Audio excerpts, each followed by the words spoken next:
Welcome to Dino-Mite Adventures. Journey back in time as we explore the fascinating world of dinosaurs and prehistoric life. All right, everybody, buckle up, because today we're diving headfirst into the world of Velociraptors. And I gotta say, just mentioning the name conjures up some pretty wild images, am I right? Totally. I bet most people picture those cunning, scaly, like 6-foot-tall killing machines from those movies. Jurassic Park, right. But let me tell you, folks. Yeah. That image couldn't be further from the truth.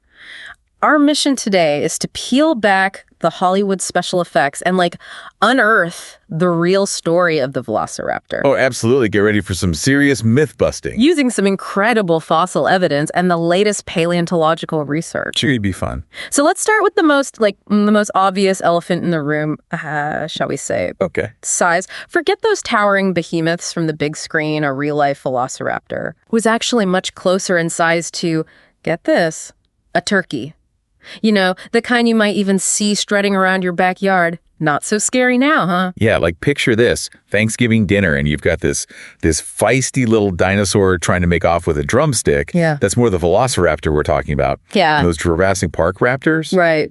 Yeah, they took a lot more inspiration from Deinonychus. Yeah. Think of them as Velociraptor's bigger, bulkier cousins. Yeah. Same family, different weight class. That makes sense. So we've got a smaller, more agile predator than the movies would have us believe. And get this, ready for your minds to be blown. They had feathers. Yeah, feathers. Not those reptilian scales we usually associate with dinosaurs. The evidence is right there in the fossil record. Quill knobs, these little bumps on their arm bones, are telltale signs of feather attachments, just like we see in birds today. It's true.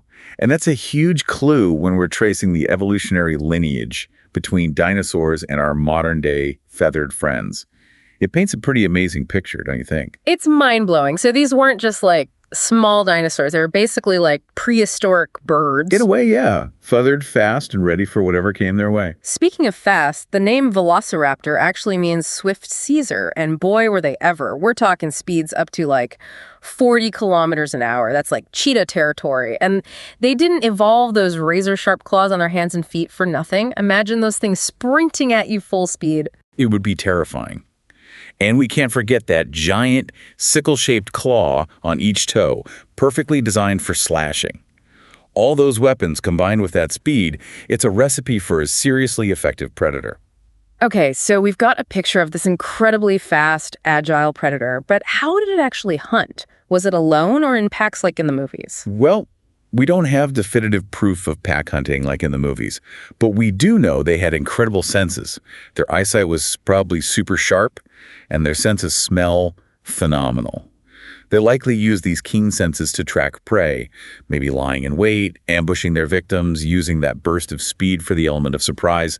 It's a strategy that would have served them well. And it's not just speculation. We've got fossil evidence to back this up, right? I'm thinking of that incredible find, the fighting dinosaurs fossil. Oh yeah, that one's a classic. A Velociraptor locked in mortal combat with a Protoceratops frozen in time.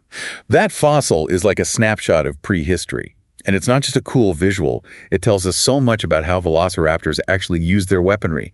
They weren't just scavengers picking at scraps. They were taking on prey, sometimes even larger than themselves, using those claws to inflict serious damage, going for vital areas. So, okay, maybe not the hyper-intelligent pack hunters of Hollywood. Right. But still a force to be reckoned with in their own right. I wouldn't want to encounter one on a bad day, that's for sure. No way. They were incredibly well-adapted predators, perfectly suited to their environment. Which makes me wonder if a Velociraptor were alive today, flitting around, with its feathers and everything. Right, like a weird bird. Would we even register it as this fierce predator, this animal with a lineage stretching back millions of years? It really makes you think. And there you have it, folks, the Velociraptor. Swift, feathered, and way more fascinating than those Hollywood blockbusters would have you believe. Absolutely. So next time you see a bird, just take a second and think, is that a descendant of the mighty Velociraptor? It's a question that might just blow your mind. Thanks for joining us on Dino-Mite Adventures. Don't forget to subscribe for more exciting dinosaur discoveries.